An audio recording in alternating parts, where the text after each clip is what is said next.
Okay, so we're finishing up the notes on volumes by revolution. So Friday we did all of those examples, 5 of them. They all had the same base area, but we kept rotating around different places.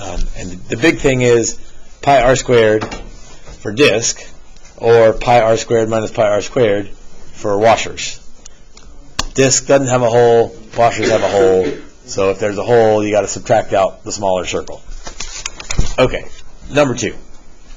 Consider the region S bounded by the graphs of 1 plus square root of x, y equals 1, x equals 4. Okay, let's see. I know what the square root graph looks like. So 1 plus that means I'll just take that graph and bump it up 1. So we'll start at 0, 1. We'll go through 1, 2. And the next nice point to go through would be at x equals 4, which is convenient because that's also one of our sort of boundaries here. And that would be, if we plugged in 4, square root of 4 is 2, plus 1 is 3. So there's my square root graph. And y equals 1. No, that's x equals 4. And here's y equals 1.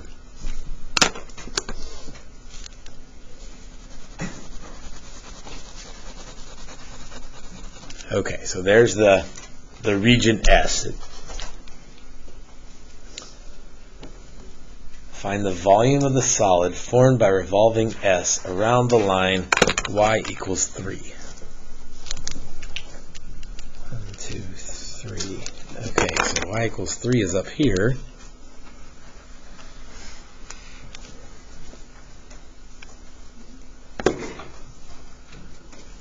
All right, can you tell already if this is going to be a disk or a washer?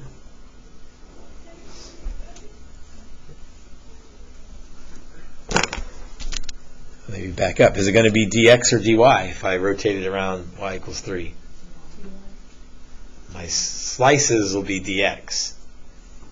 My circles will be perpendicular to the x-axis. I know it's going to be dx. Disk versus washer. So if you rotate it around, if your graph sits on the axis of rotation, then there won't be a hole. If your graph is not on the axis of rotation, then there's going to be a hole there. So disk or washer? Washer. There's going to be a hole there. So pi big R squared minus pi little r squared. And remember, you're always welcome to factor the pi out, but I like leaving it there because it just reminds me that this is big circle minus little circle. So big R and a little r. Big R goes from the axis to the outside.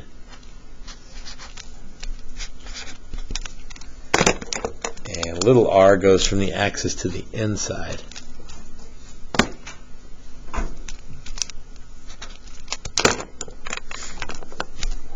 So big R. What do we think big R is? There's the axis, there's the outside. So you can do top minus bottom, or you can just look and see what it is sometimes. How big is big R? 2. The whole way, right? Because it's 2 here, it's 2 over here. Again, if you want to do top minus bottom, then it's 3 minus 1. The big R is 2. Little r is a little bit trickier because it changes. Right, over here it's 2, and then over here it's 0. So top minus bottom. How would you describe, or what equation describes the top of little r? Caden, what describes the top of little r? 3. And Ben, what describes the bottom of little r? 1 plus square root of x. So the top is 3, the bottom is 1 plus square root of x. Now be careful with the minus sign. So this would be one where you could clean that up on your own before putting it into the calculator. Or you could just put all of that in the calculator. but then you have parentheses and parentheses and parentheses. So probably better to clean it up on your own before going to the calculator. So 2 minus square root of x for little r. Oh, maybe I'm out of practice. Maybe it was a long weekend. Or maybe we just wait to the end and fill them in. But I need some limits here, Seth. So from what to what? From 0 to 4. 0 to 4. It's got to be x limits. So we'll start at 0. That's where the first washer is. And it ends at 4. 0 to 4.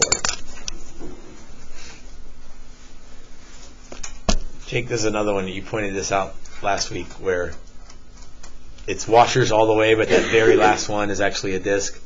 But that's okay if there's only one of them. That last inside radius when x is 4 would be 0. So that's dangerous, but if it only happens at the very end, it's fine. We're not going to give you ones where, like, there's the area. We're not going to have you rotate. We're not going to have the axis like cut through the area like that, because that would be really weird. That'd be tricky to figure out, because then that would be partial washers and partial disk plus what's this thing kind of lapping over itself. Like, we're not going to do that. So 0 to 4. I'm going to go ahead and factor the pi out when it's time to go to the calculator. Right, I can handle a little bit of work on my own here, especially if it makes my calculator life a little bit easier.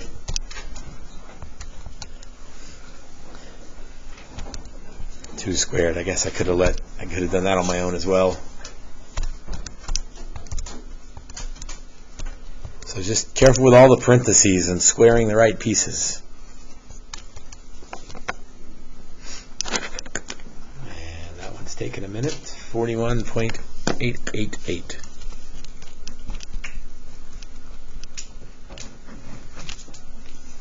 Yeah.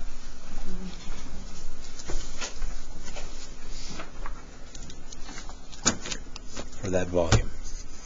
Seth? Test this. There's things on the computer, right? Correct. So if there's one like this, is it gonna stop us at like a step before or at that final step of the question? Okay, so if there could easily be one like this on the test, you'll have kind of like last time. Some are officially calculator, some are no calculator, but you'll have a calculator in hand the whole time, so you don't have to worry about that part. But there are a few questions that stop at something like this. That way it's sort of a no calculator question, so you need to be able to recognize what's going on there. The answer might look like, let's see, I'm trying to work backwards here. Oops, 13.333 as a fraction would be 40 pi. So the answer choices might look like 40 pi over 3. So that's when you have to, plug them all into the calculator and see which ones gives you this answer. That's the best way, like the easiest way. The other way is to ignore the pi. It's not a bad way. If you ignore the pi, you'd end up with 13.33333 pi, and then maybe you could just figure out which one of those is closest to 13. Not closest, which one is 13.333. Did that answer your question? Mm-hmm. Okay. Ben? Will this test be like curved like the last time? Yes. It will be curved significantly like the last one, because again they're all old AP questions, and so I can't, for the AP test 45% is passing, so 45% will be passing. So yes, curved. Significantly so. Or significantly so, but similar to the last one. Number 3. Consider the region R bounded by the graphs of y equals x squared and y equals cube root of x. Find the volume of the solid formed by revolving R around x equals 2. Okay, y equals x squared. Are kids not coming for counseling? Course request? I have seniors this period. This, y'all all seems, okay. I have one, but she said her counselor's not here. Okay. I'm sorry, I probably had the wrong list out because I'm looking at 6 kids. I'm like, okay, no problem. I mean, it is my day to send my students, but only my sophomore classes. Okay, no problem. So, sorry. no worries. Carry on. Let's see. Y equals x squared, that's a parabola.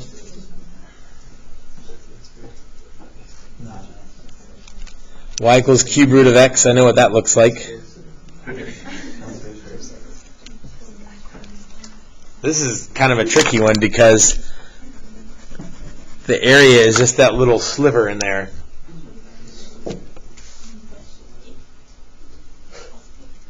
You'd have a calculator, so if you needed to graph those, you could, and see where that area is. And then we want to revolve that around x equals 2. Okay, well they intersected at 1, 1.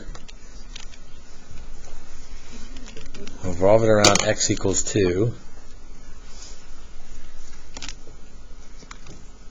Revolve it this way.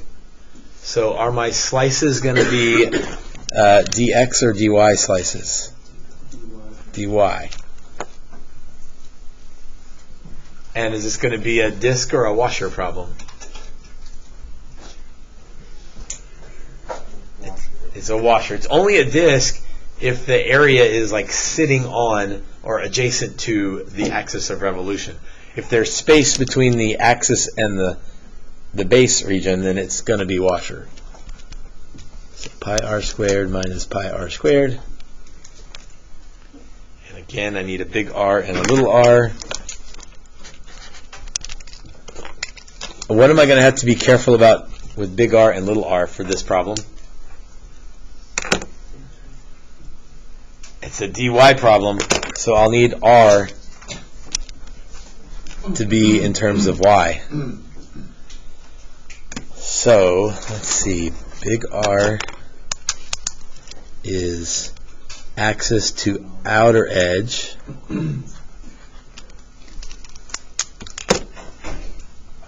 Axis to outer edge. So that's not a top minus bottom situation, that's a right minus left.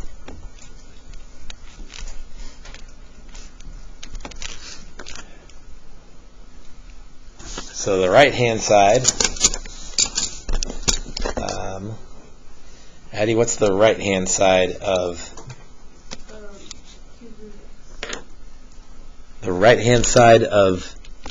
big R?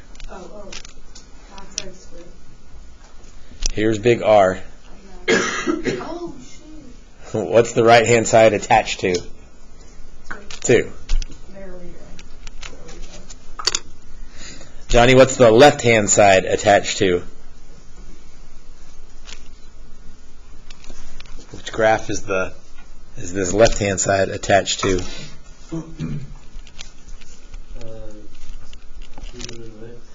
Yes, but no, right? So yes, it's attached to that graph. But why am I saying but no to Johnny on that one? I mean, he's not wrong. He's looking at the right graph. It's in terms of y. It's in terms of y, so how do I get this graph in terms of y? X equals y cubed. Does that make sense, Johnny? Okay, so good. You were looking at the right graph, but it has to be in terms of y. So big R then is 2 minus y cubed. Little r is to the inside, or from axis to inside.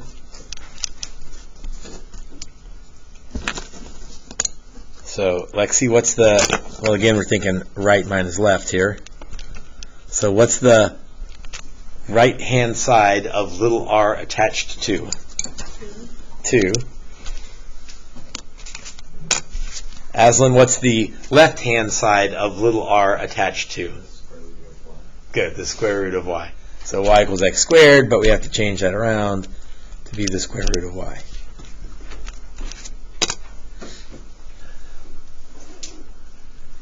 Okay, so this equation is going to look really ugly once we plug everything in, But if we always start with pi r squared minus pi r squared, and then figure out r and r, then maybe it's not too bad. Whoops, again, I almost forgot to do the limits. Obviously, I can't forget to do them if I go to the calculator because I have to put something in for them. So, Ambria, what are my limits going to be? 0 to 1. And is that x 0 to 1 or y 0 to 1? Good. Be one where if you got them backwards, it wouldn't matter for this one. But yes, you want y going from 0 to 1. So 0 to 1, big R squared minus little r squared dy. And again, some of the ones on the test, it'll stop there. It'll just say which one of the following expressions gives the volume of, and so you don't have to go to the calculator and type things in. And some of them will take it all the way and give an answer. So parentheses. Also remember you can replace y with x. Your calculator doesn't know any different. Just be careful. Make sure you understand what you're doing if you do that.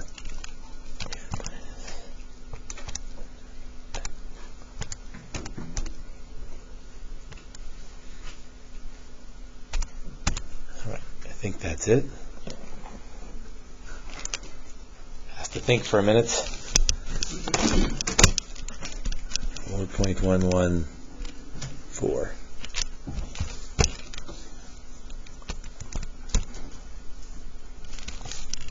Oh, I don't know what. Yeah, that would be a hard one by hand because you'd have something to the 7th over 7, and you'd have.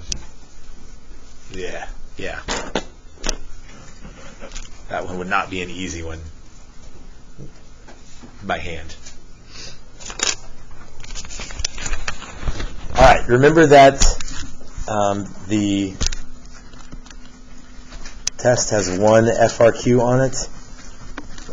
And I think I've said it before, but I'll say it again.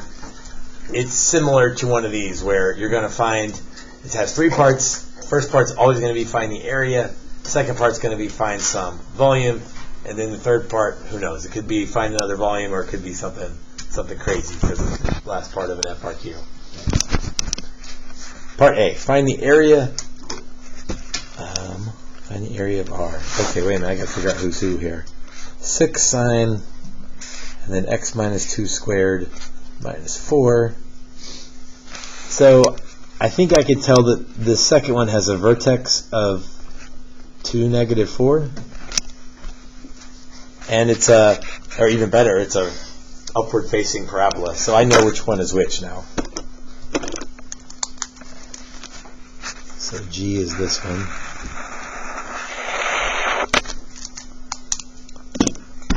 And we'll just assume, you should never do that, but if we had a calculator we could verify.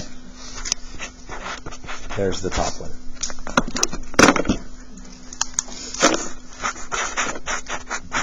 Alright, so the top one's the sine and the bottom one's the parabola. Okay, find that area. Okay, so area, don't get too complicated here. Is this going to be a, Austin, is this a dx or a dy problem? Dx for area. So, Autumn, what should my limits be if this is a dx problem?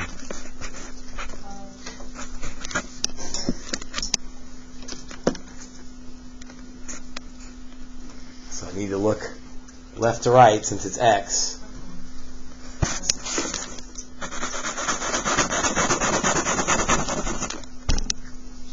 So where do I start over here? What's that x value? And how far over do I go? 4. So 0 to 4. And then each little rectangular height in there. Each width is dx, we have that. Each height is top minus bottom. So that would just be f of x minus g of x. And, well, on the free response question, you'll have to work that out and get an answer. I'm going to put these in for y1 and y2 since I'm going to be using them multiple times here. 6 sine pi x over 4. Even made it look fancy with the fraction bar there. And then x minus 2 squared minus 4. And I suppose I could make it, like, make my graph look like this graph, but I don't really need to do that yet. I'm just going to go to the main screen and do y1 minus y2 in my integral. Math 9, 0 to 4. Whoops, not y1 minus y1. That would definitely be 0. y1 minus y2 dx. So that area is 25.946.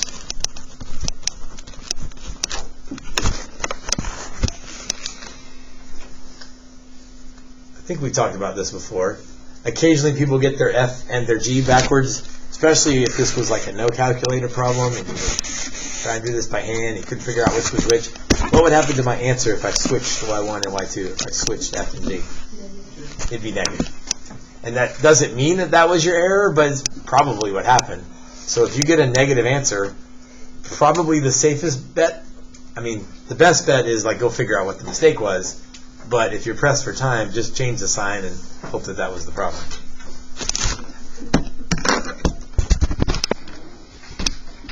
You do want to make sure you're in radians, if you're getting a weird answer different from mine.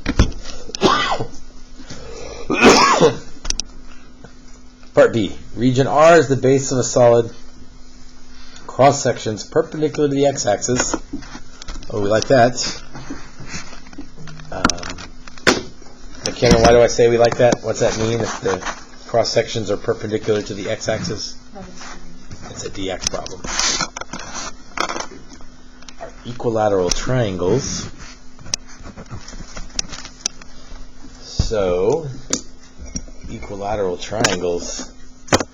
Bailey, remember the formula for the area of an equilateral triangle? That one extra area formula you got to memorize.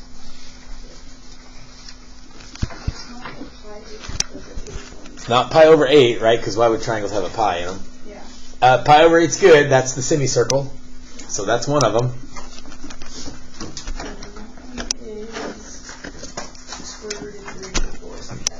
There you go. Root 3 over 4 s squared. So we're going to add up all of our root 3 over 4 s squareds dx. Okay, well, what does s equal? So, Jimmy, what does s equal in this problem of my triangles? Top minus bottom. Good. Top minus bottom. So, Holly, what's the top? F of x. And the bottom? Okay, and I should probably have labeled these. That way I can use y1 and y2.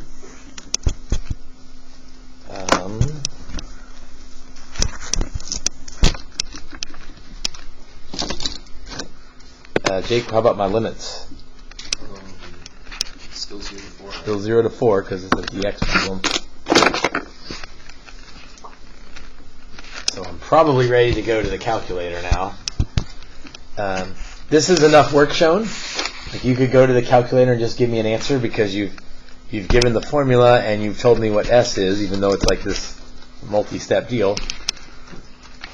If you want to write it all out, because that will help you get it into the calculator correctly, then that's certainly okay as well.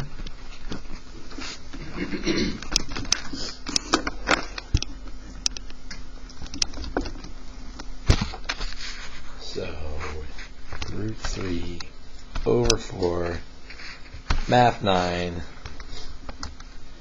and then be careful, I need to square y1 minus y2.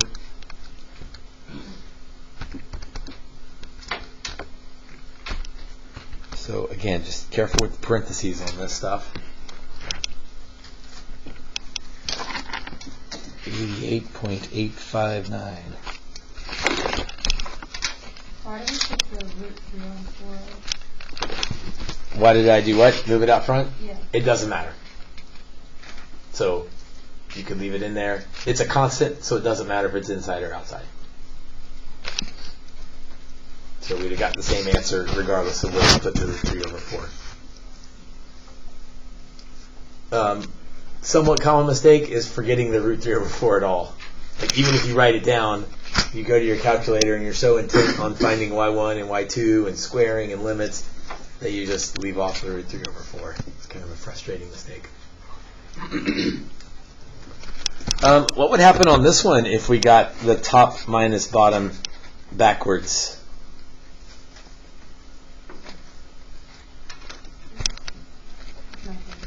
Why nothing? You're right. Because it's squared. So sometimes you can mix up some things and still get the right answer. Part C. A solid is formed by revolving region R around the line y equals 8. 1, 2, 3, 4, 5, 6, 7, 8. 8's way up there at the top.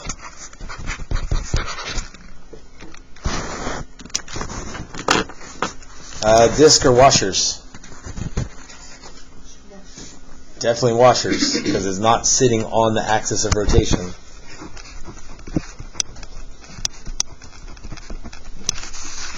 R squared minus pi r squared. We going dx or dy with this, Justin? DX. Dx. So we'll again go 0 to 4.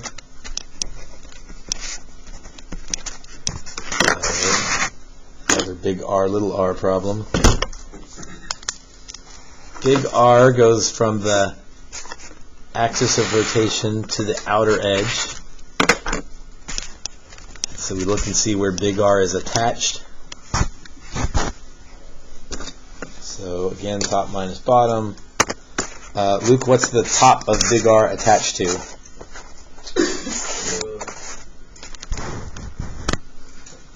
8. And Avery, what's the bottom of big R attached to? G of X. G of x. So you can just say 8 minus g of x. Or if you wrote 8 minus y2, that would be okay as well. Little r, so that's from the axis to the inside edge.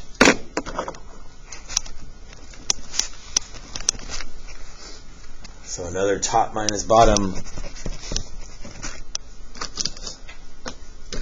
situation. So Jameson, what's the top of little r attached to? And Abby, what's the bottom of little r attached to? F of x. So another crazy one, but when you break it down piece by piece and show the pi r squared minus pi r squared, maybe it seems simple, but that helps you get started and helps you think, oh, I need big R, I need little r. Once you have those, then you're ready to go to the calculator. Let's see, g of x was y2. F of x was y1. And even that won't be terrible in the calculator because you're using y1 and y2, right? If you were using those formulas, then it would get long and crazy and ugly. All right, you can trust me at this point. 1185.204. Because what I was trying to save time for is for you to work 2 problems on your own or with friends close by. And when you get the correct answer, I will give you a piece of candy because